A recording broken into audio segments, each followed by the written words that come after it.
No.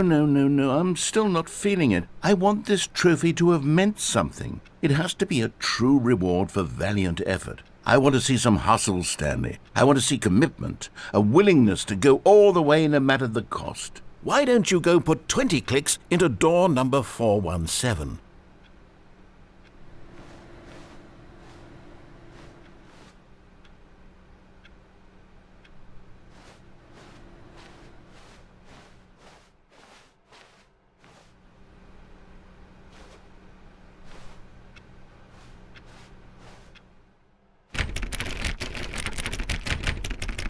Oh, great. Now, go click a few times on door 437.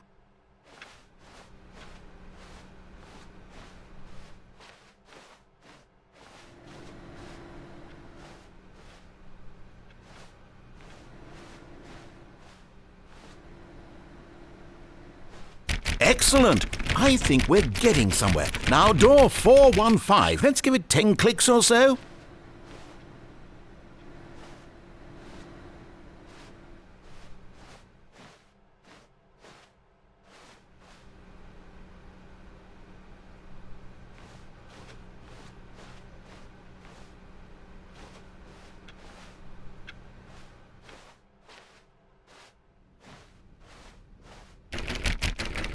Now, back to door number 437.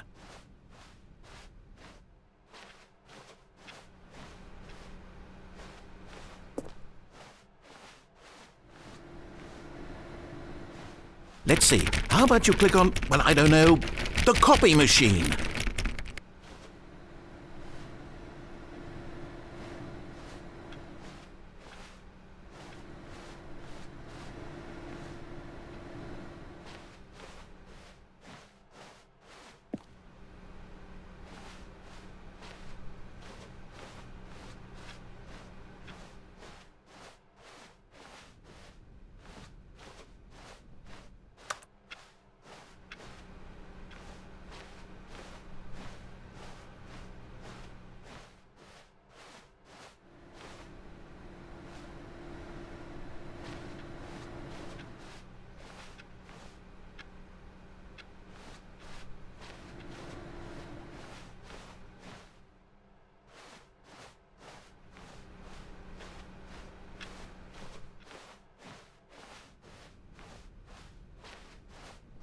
When Stanley came to a set of 2 open doors, this was not the correct way to the meeting room, and Stanley knew it perfectly well.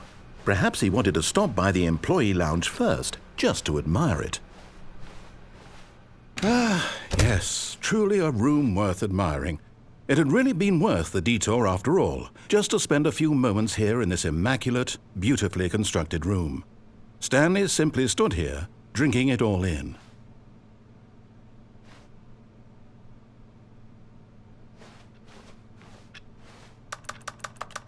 Yes, really worth it being here in the room. A room so utterly captivating that but eager to get back to business, Stanley took the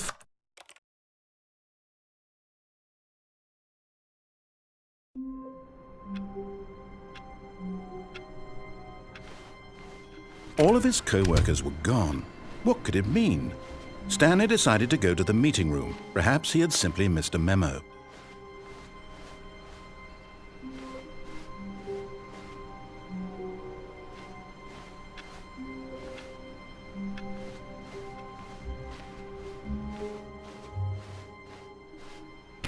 Stanley went around touching every little thing in the office, but it didn't make a single difference, nor did it advance the story in any way.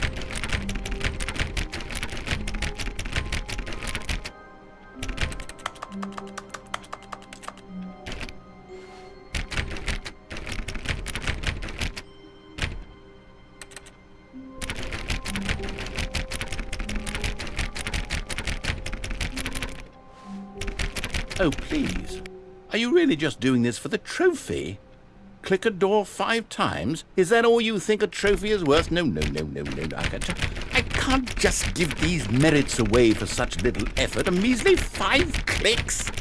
Now, suppose you were to click the door 20 times. I would say that's the kind of effort that warrants recognition. I have to say I'm still not feeling the satisfaction of witnessing true effort for a noble cause. Perhaps 50 clicks will do it. Yes, almost certainly 50 clicks.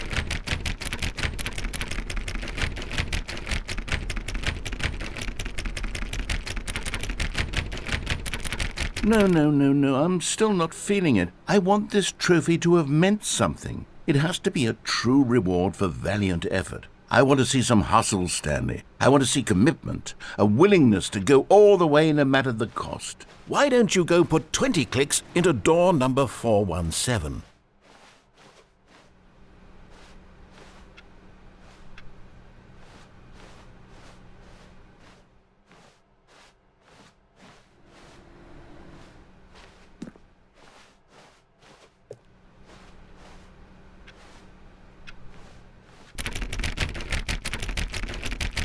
Oh, great. Now, go click a few times on door 437.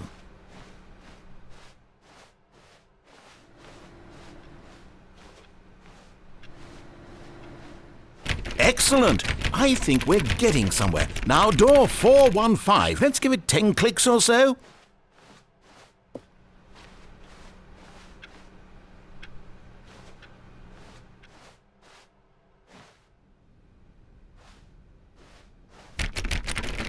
Now, back to door number 437.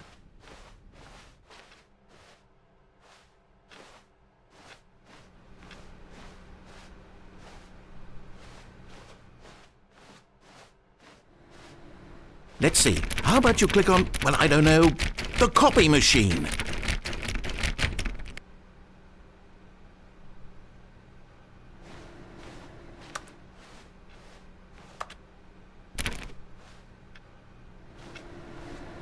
All right, back to room 417. I'm really feeling it now. I think we're getting somewhere.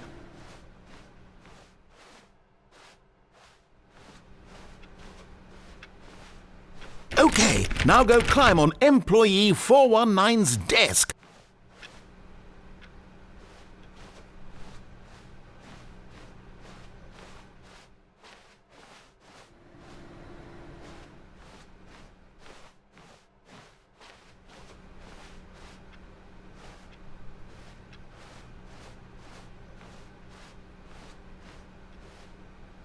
Yes! This is great! You're putting it all on the line, Stanley. I like that. All right, let's keep it up. Go give me a few clicks on door 416.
We've almost got it! Now the copy machine, do that one again!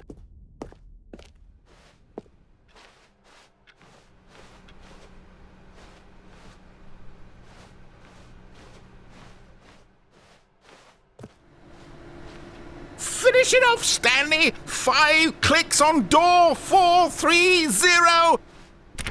Yes! We did it! Oh, wow. That felt amazing. Oh, you really earned it, Stanley. Nothing could hold you back. Yes, I'm very proud of how far we've come today.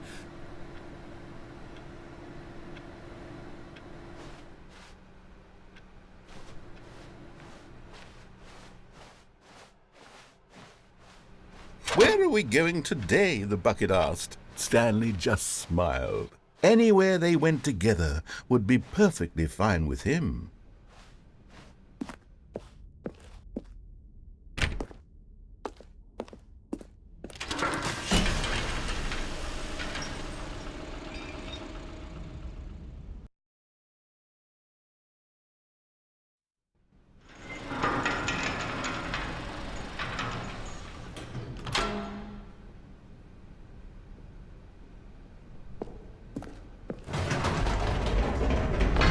You see, Stanley, I've been reflecting on the Stanley Parable and about how roundly disappointing this ultra-deluxe version has turned out to be. The original Stanley Parable was a landmark, and any new content for it should live up to that legacy. So forget this ultra-deluxe nonsense. I say we take it one step even further. Which is why I'm very proud to announce for the first time ever, the Stanley Parable 2.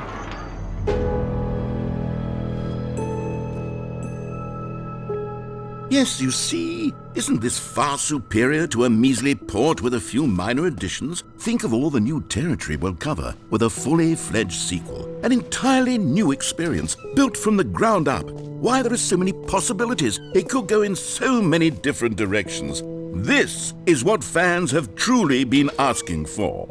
Now, to be clear, I haven't quite nailed down what exactly the Stanley Parable 2 is going to be, but let's take a look at some of the features I've been developing for it.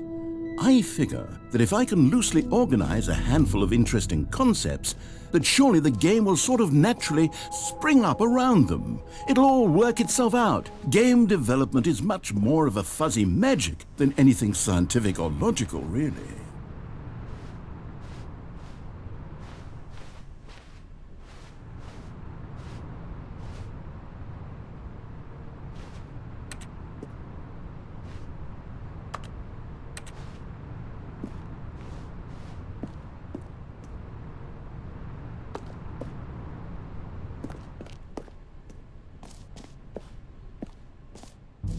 Here we are. Go on, try out some of the new features.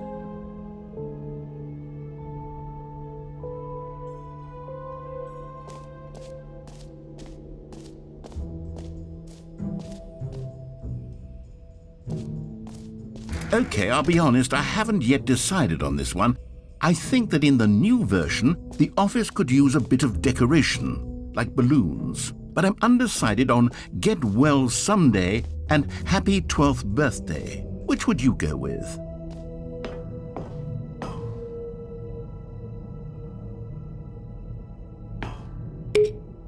You know, sometimes when you solicit another person's opinion, it makes you realize that you knew which one you actually really wanted all along. Get Well Someday it is. Or actually, maybe I should have gone with... No, I've made my decision. We're moving on.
Stanley, here's an idea that I'm truly fond of. It's never been done before in a video game. This is in fact a hole that you can fall down forever. That's right, infinite falling. You can fall until the end of time if you like. A stunning leap forward for video games as a medium.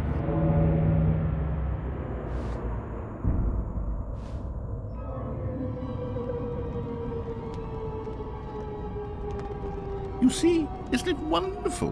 One of my more ingenious concoctions, if I do say so. Now then, since you've gotten to see the infinite hole, you can press the teleport button to pop back up to the top, and we can continue onward. Great! Now, I'm very excited to show you even more of my ideas for the sequel.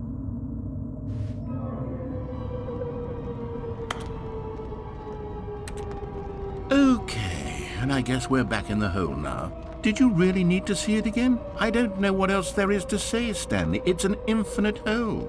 It's exactly what you're doing right now, but forever. There really are so many other fascinating exhibits that I prepared for you. I really spent quite a lot of time on all this, and I would very much like to show you some more of them. How about we go ahead and press that teleport button again so we can get back to what's really important about... Oh, goodness.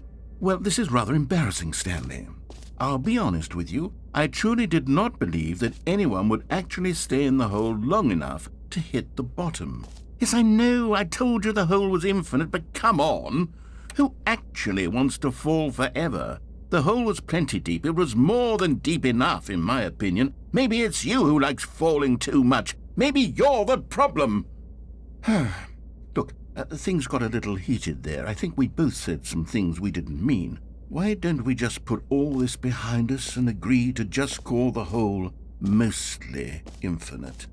If that works for you, then go ahead and press the teleport button to warp up to the top of the hole and we can move on. I'll just be up here when you're ready.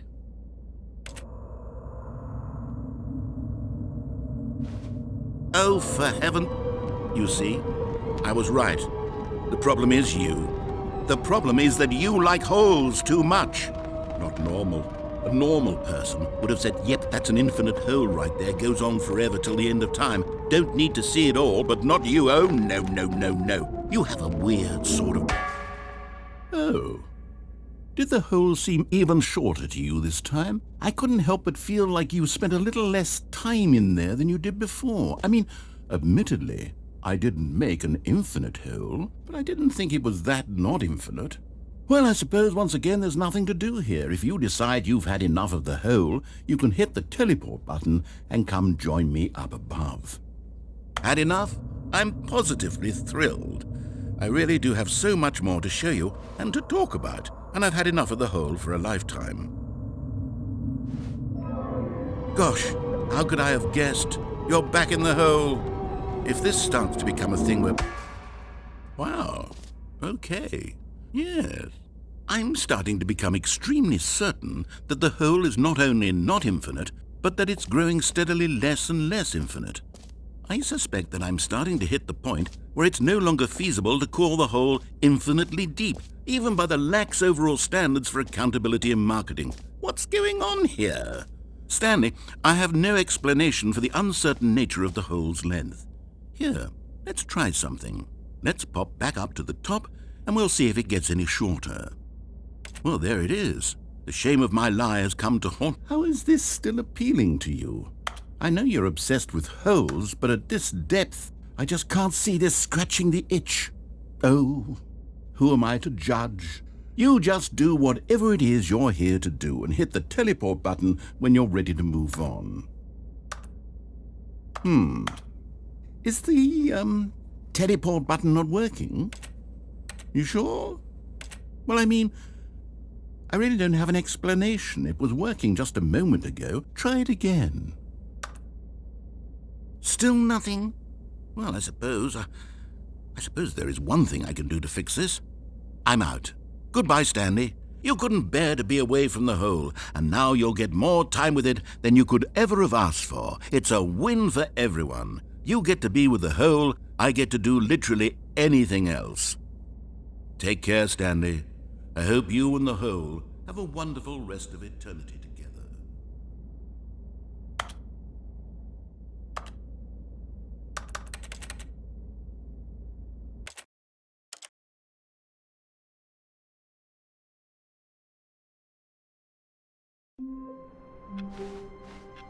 All of his co-workers were gone. What could it mean? Stanley decided to go to the meeting room. Perhaps he had simply missed a memo.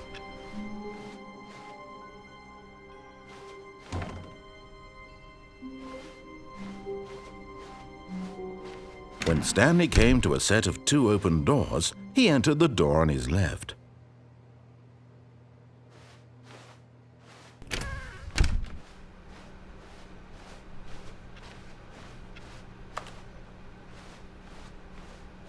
Yet there was not a single person here either. Feeling a wave of disbelief, Stanley decided to go up to it.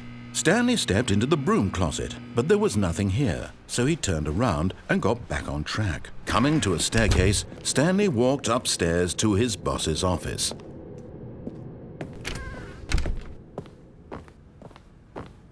Stepping into his manager's office, Stanley was once again stunned to discover not an indication of any human life. Shocked, unraveled, Stanley wondered in disbelief who orchestrated this. Stanley was in such a rush to get through the story as quickly as possible, he didn't even have a single minute to just let the narrator talk. That kind of anxiety isn't healthy, so he relaxed for a few moments with some calming New Age music.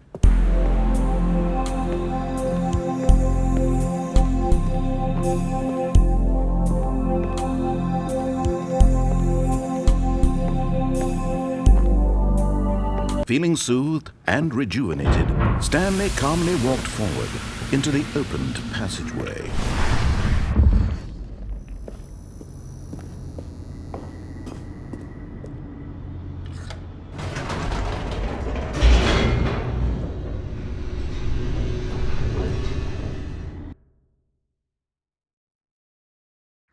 Descending deeper into the building, Stanley realized he felt a bit peculiar.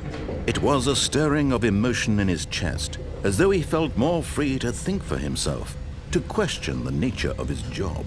Why did he feel this now, when for years it had never occurred to him? This question would not go unanswered for long. Stanley walked straight ahead through the large door that read Mind Control Facility. Although this passageway had the word escape written on it, the truth was that at the end of this hall, Stanley would meet his violent death.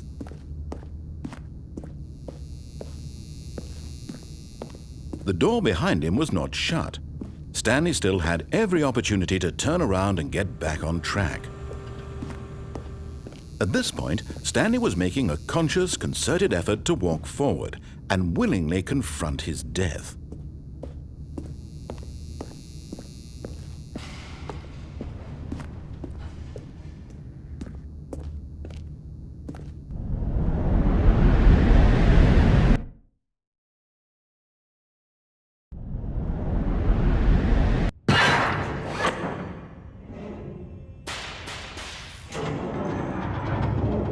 As the machine whirred into motion and Stanley was inched closer and closer to his demise, he reflected that his life had been of no consequence whatsoever. Stanley can't see the bigger picture. He doesn't know the real story, trapped forever in his narrow vision of what this world is. Perhaps his death was of no great loss, like plucking the eyeballs from a blind man. And so he resigned and willingly accepted this violent end to his brief and shallow life. Farewell, Stanley.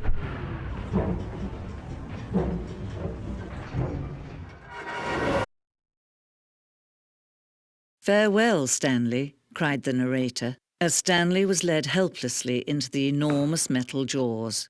In a single visceral instant, Stanley was obliterated as the machine crushed every bone in his body, killing him instantly.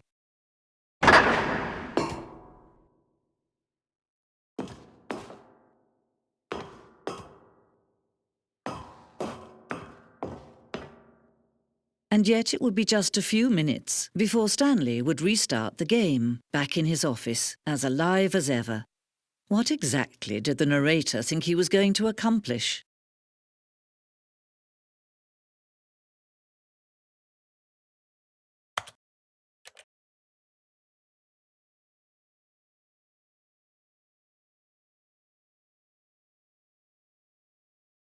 When every path you can walk has been created for you long in advance, death becomes meaningless, making life the same. Do you see now? Do you see that Stanley was already dead from the moment he hit start?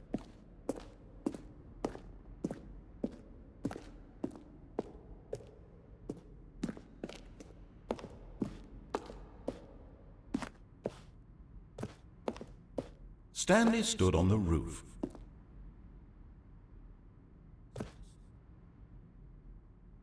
Stanley walked over the bridge.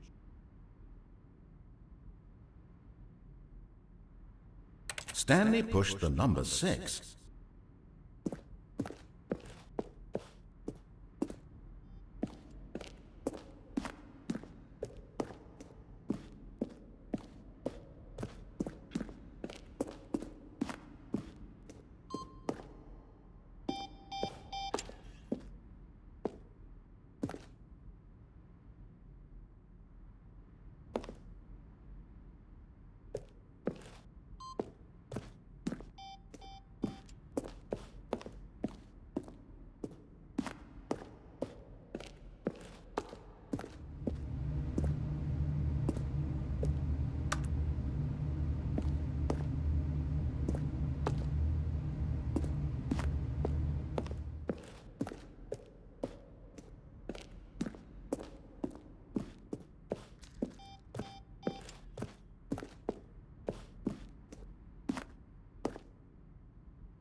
Oh, look at these two. How they wish to destroy one another. How they wish to control one another. How they both wish to be free.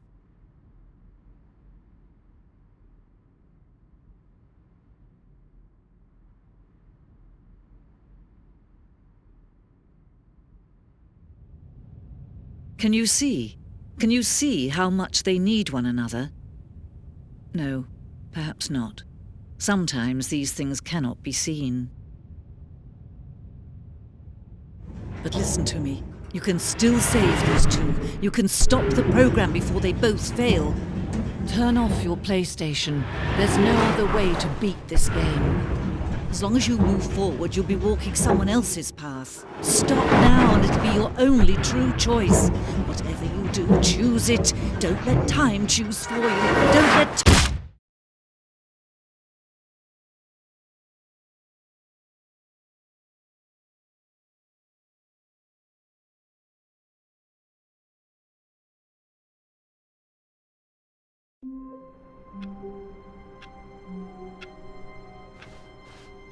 All of his co-workers were gone.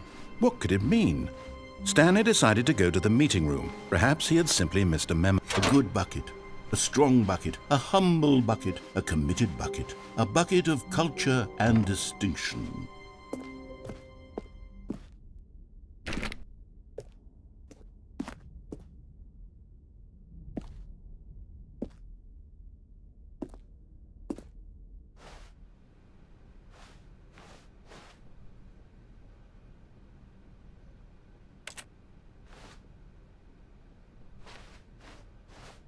Stanley clutched the bucket tightly to his chest and entered the door on his left.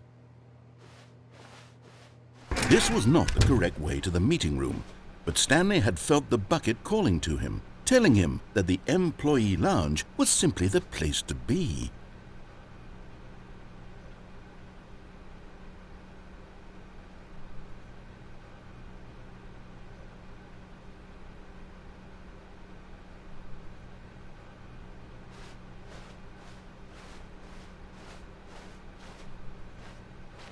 And here it was. Had the bucket turned out to be correct? Was this better than the meeting room? Yes, Stanley thought to himself. Yes, perhaps it truly was. How insightful the bucket turned out to be.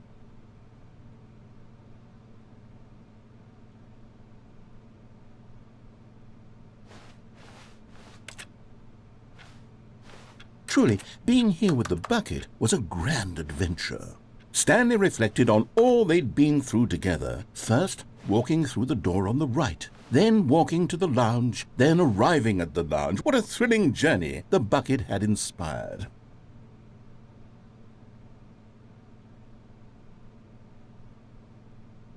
Perhaps this was where the bucket felt most truly at home, here in the employee lounge.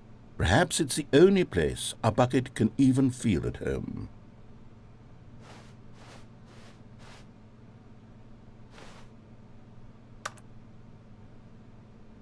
Stanley decided to just give the bucket absolutely as much time as it needed to be in the lounge.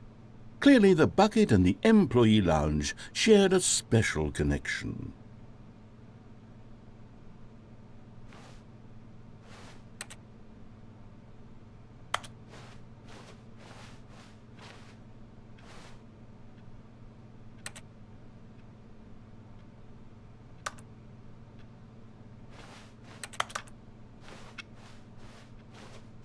But finally, the bucket was done being in the lounge, and they took the first open door on their left to get back to business.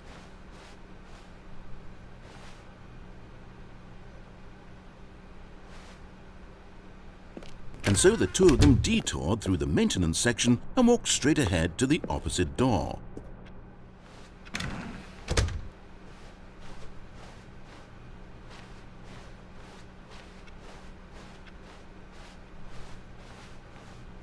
Still no one was here. Stanley needed the bucket's warmth and comfort now more than ever. Perhaps his boss's office was where he'd find answers. All right, I've got a second sticker back here, and I'm going to slap it on as well because I think it's appropriate. You see, I feel that it works because the sticker is also a bucket. That way, if you're ever unsure whether the thing you're holding is a bucket or not, you can look down at this sticker and say to yourself, "Ah, it's a bucket." There really is a wide variety of applications for this sticker.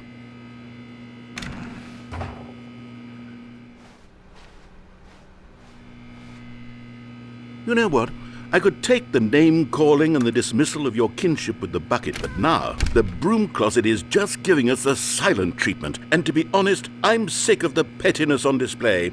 You can stay here all you like, but I've had it with this impetulant room of cleaning supplies, easily the most childish such room I've ever been in. I'll see you outside, and we can get on with the story about you and your bucket.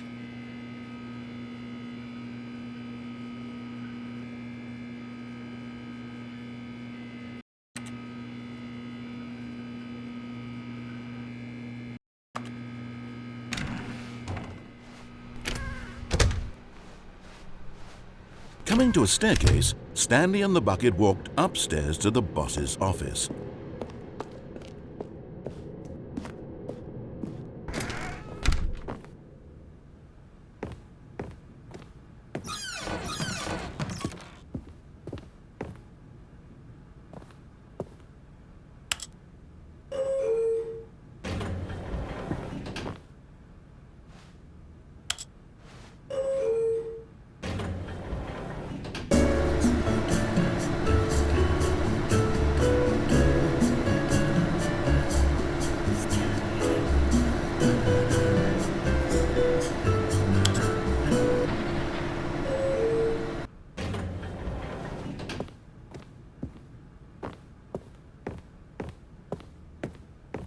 Stepping into his manager's office, Stanley was once again stunned to discover not an indication of any human life. Crushed by the weight of this revelation, Stanley may have broken down into an emotional dumpster fire if not for the soothing presence of the bucket.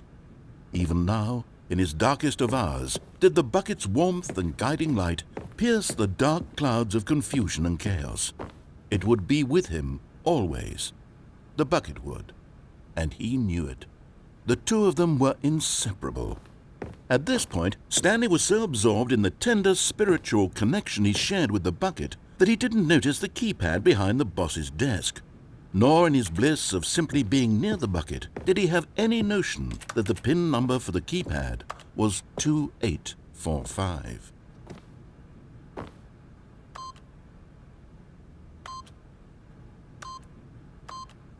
But Stanley guessed the correct code by sheer luck. Was it that the bucket knew all along? Was the bucket guiding him? Yes, this is certainly the most logical explanation.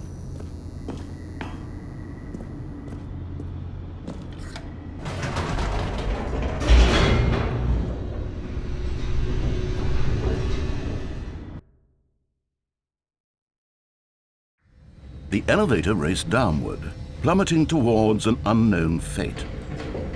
It would be all Stanley could do to keep himself together, if not for the bucket. Soothing him, comforting him, reassuring that in this darkest moment of uncertainty, he would be all right. The bucket is here for you, Stanley. Everything will be fine.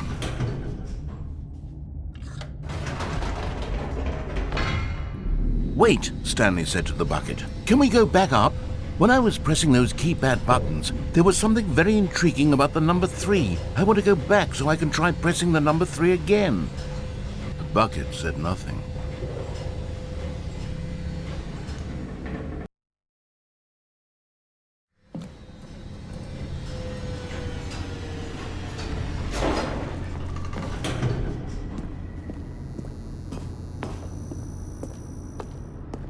Here we are, said Stanley. Now I'm going to try out that number 3 button.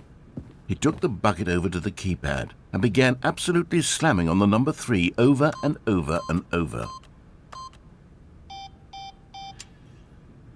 Wow, he said. The number 3 is such a special button. I'm having the time of my life. Stanley looked expectantly at the bucket. After taking some time to show the bucket around the boss's office, Stanley at last went to the keypad, where he began eagerly pressing the number 3 again and again.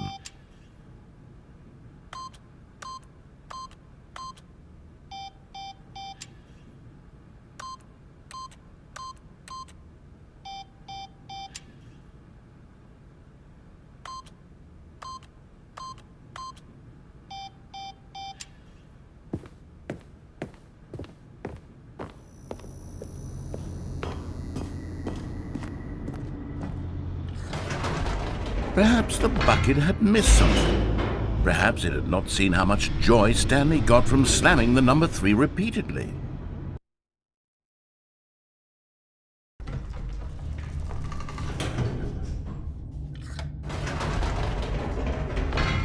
No, said Stanley to the bucket. You can't go on yet, not till you understand how much the number 3 means to me. You and I have been through so much together, and I just want you to see what I see. Feel the happiness I feel. He smiled at the bucket, and the bucket said nothing.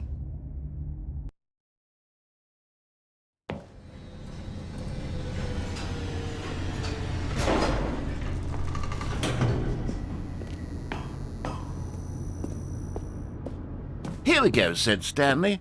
This time I'll really show you. He ran to the number 3 and began to wail on it like a musician on a beloved instrument, weaving a concerto of truth and passion.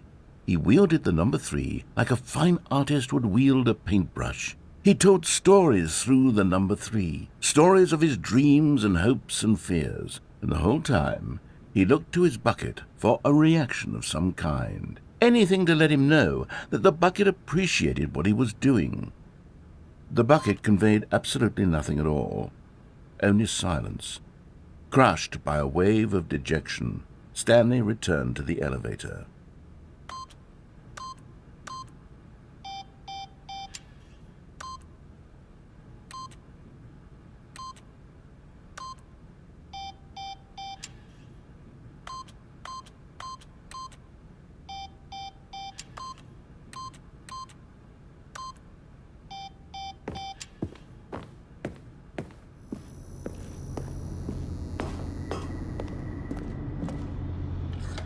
Stanley and the bucket were so close. They'd always been there for one another. Why suddenly could the bucket not connect with this passion of Stanley's? The question caused Stanley to ruminate the whole way down the elevator. He knew that there must be a way to get through to the bucket, to communicate fully with his dear friend. Surely there was a solution, mustn't there be?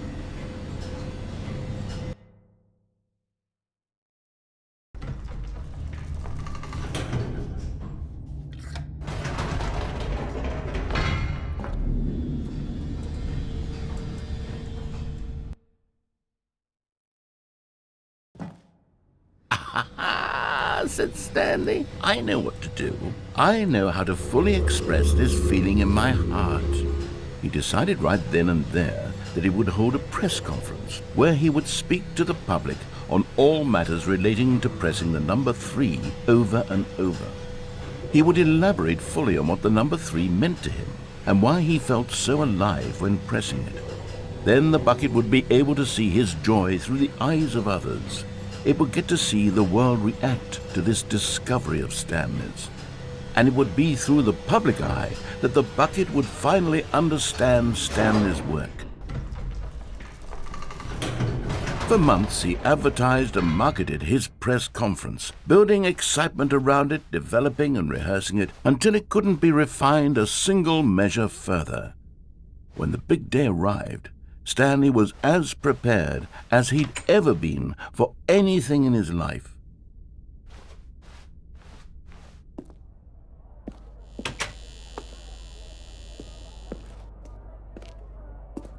This was it. One last chance to win the bucket over. One opportunity to share a true connection with a loved one. There was no one here. Nobody had come to the press conference to hear Stanley speak, to listen to him talk about what it really means to press the number 3 on a keypad over and over. He was unloved, uninteresting, he was a failure. And in that moment, Stanley knew that the bucket would never again take him seriously. There would be no connection, no deeper understanding. The bucket merely sat there in his arms, indifferent. And so it began that slowly, over many years, the two of them grew more and more distant. They spoke less and less, neither wishing to state the obvious, that any sense of real respect between them had eroded since that day at the press conference. There would be no more games, no more long conversations about passion and pursuit, only a silence that consumed the space between friends. And Stanley, having for once in his life discovered the warmth and comfort of true companionship, was cast back into the unremarkable normalcy of loneliness.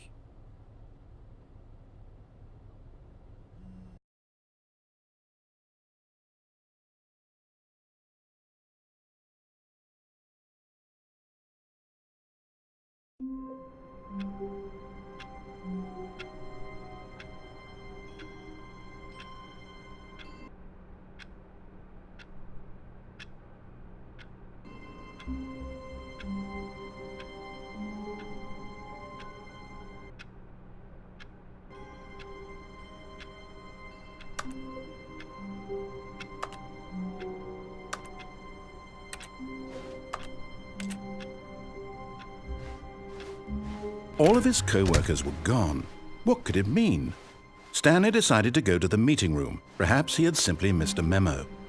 The embrace of an old friend, a weathered companionship that stands the test of time.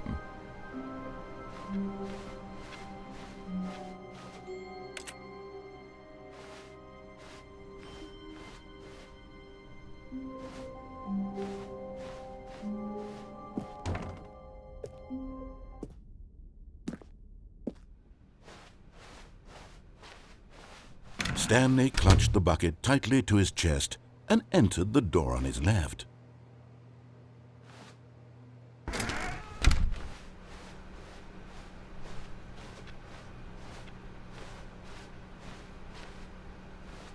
Still no one was here. Stanley needed the bucket's warmth and comfort now more than ever. Perhaps his boss's office was where he'd find answers. Stanley, we must move on from this broom closet, simply because I have no remaining stickers. If I did, you can guarantee we'd be in here for hours. But alas, no stickers.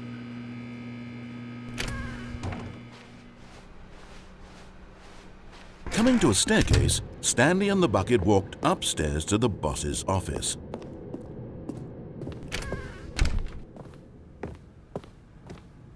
Stepping into his manager's office, Stanley was once again stunned to discover not an indication of any human life.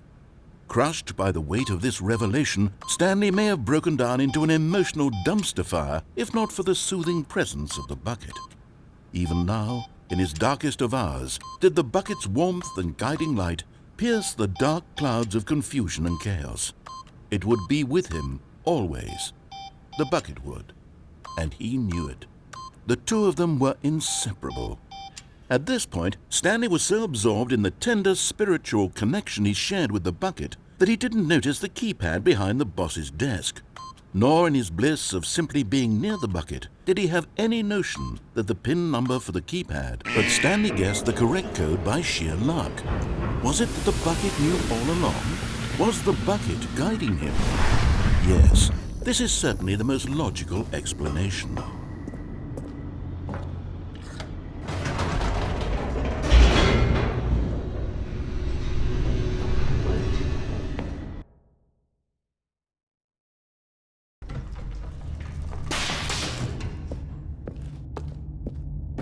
Stanley and the bucket walked straight ahead through the large door that read, Mind Control Facility.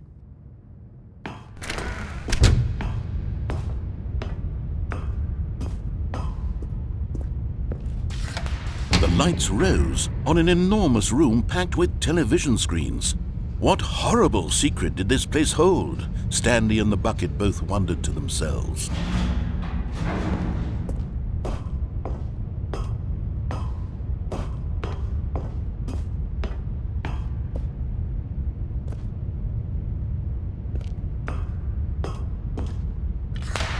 The monitors jumped to life, and Stanley nearly dropped the bucket in shock. Everyone in the office was being videotaped, monitored like guinea pigs. The bucket had never seen anything like this, and it very nearly burst into tears as Stanley cradled it gently, reassuring it that everything would be fine.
Was the bucket under the mind control facility's influence as well? Had the bucket been told to do things it didn't wish to do? What kinds of things does a bucket want to do or not want to do in the first place? These questions raced furiously in Stanley's feeble mind. No! He screamed into the bucket. He couldn't accept it. His own life in someone else's control, never! He squeezed the bucket tighter, his one friend in the entire world. At this point, he could trust no one except for the bucket.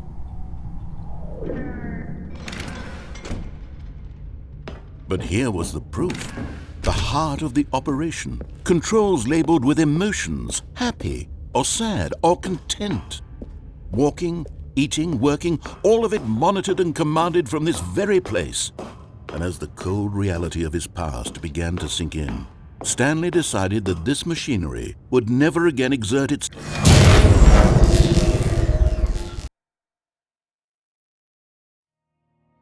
Stanley and the bucket waited in blackness. Was it over? Yes, they had done it. Stanley and the bucket had defeated their greatest and darkest enemy, freed themselves from the tyrannical grip of the evil mind control machine. Freedom was now mere moments away. Excitedly, the two of them began to discuss the kind of life they wanted to live once they stepped through this massive door. The bucket wanted to learn to roller skate. Stanley wanted to sneeze in every country on Earth. Both of them wanted to begin watching a movie, any movie, but then stop it halfway through and begin watching it in reverse from the end. True, it was a simple life they envisioned, but it was one they'd lived together, with one another to lean on, to trust, to support. What? Wait.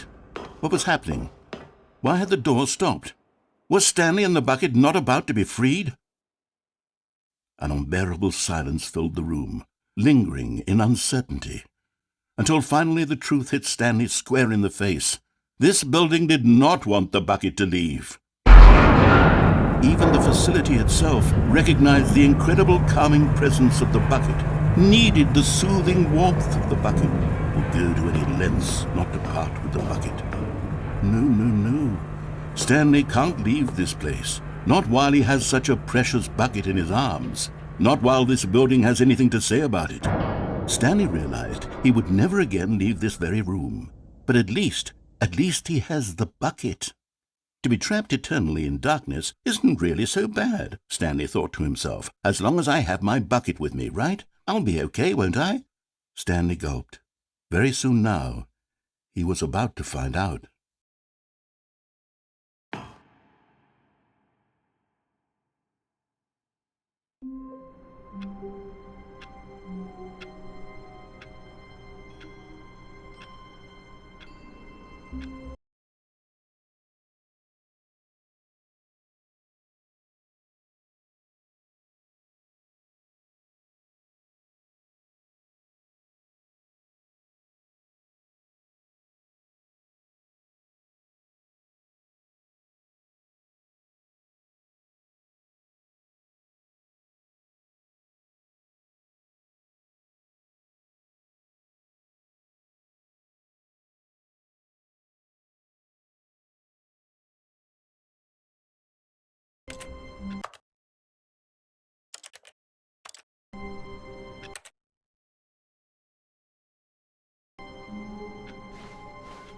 All of his co-workers were gone. What could it mean? Stanley decided to go to the meeting room. Perhaps he had simply missed a memo. The bucket made Stanley want to be a better man and a better co-worker. In time, perhaps, he would become both of those things. Stanley clutched the bucket tightly to his chest and entered. This was not the correct way to the meeting room, but Stanley had felt the bucket calling to him, telling him that the employee lounge was simply the place to be. And here it was. Had the bucket turned out to be correct? No, never mind. The bucket was wrong. Stanley took the door on his left to go back to the meeting room. No, Said the bucket. don't go to the meeting room. Go somewhere else. The cargo lift, yes. Good. Said the bucket. Now ride the lift all the way to the top. There's something up there I need you to do. Stanley did not question why or how this bucket was speaking to him. It should have alarmed him, of course, because buckets can't talk. But Stanley chose not to think about this obvious fact. He was firmly convinced that the bucket had spoken to him, and he unthinkingly did whatever the bucket asked.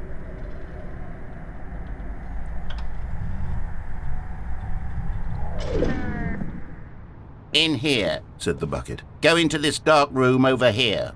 Stanley once again obeyed blindly.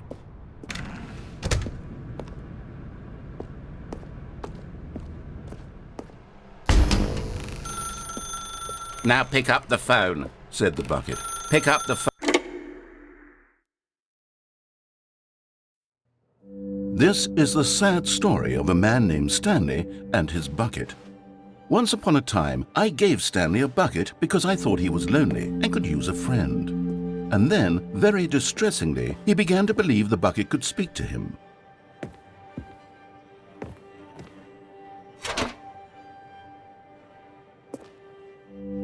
The Stanley Parable Reassurance Bucket was merely meant to provide the comforting glow of companionship. It doesn't literally talk and give you orders. Whatever Stanley is hearing the bucket say to him is just in his head. Lately, I've been concerned about him. Wouldn't you be concerned as well?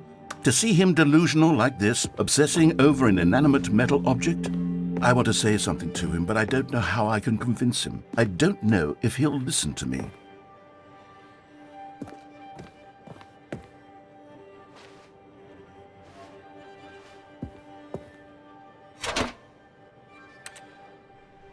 Oh, I'll try anyway. Stanley, can you hear me?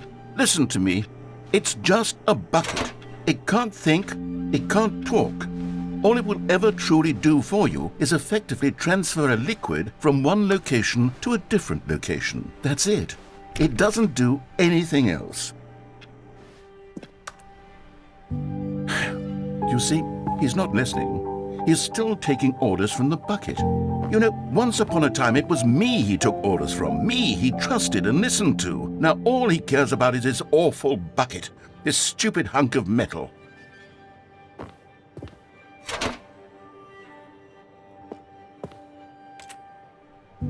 It's sad. I suppose he doesn't need me anymore. From now on, he's just going to cling to this bucket, this cold, empty bucket, this sort of shiny bucket. Well, I'll give it this. The bucket does have a nice shine to it.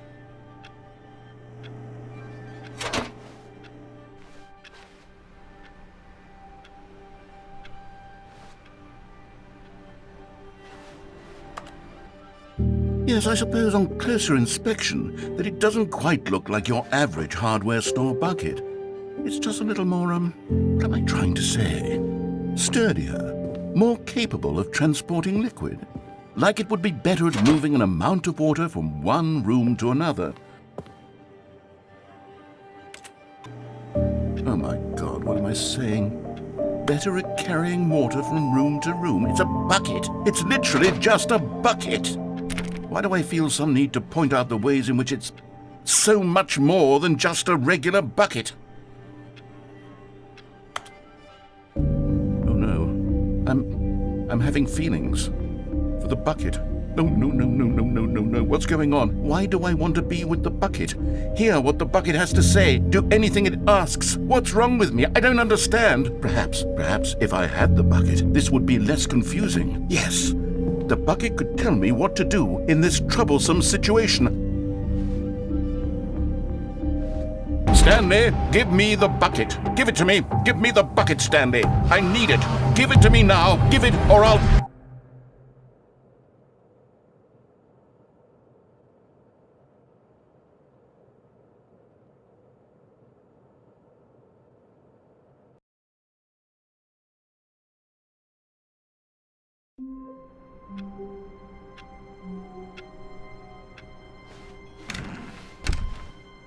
Not everyone is so lucky to have a bucket, but Stanley is a very lucky fellow. Stanley clutched the bucket tightly to his chest and entered the door on his left.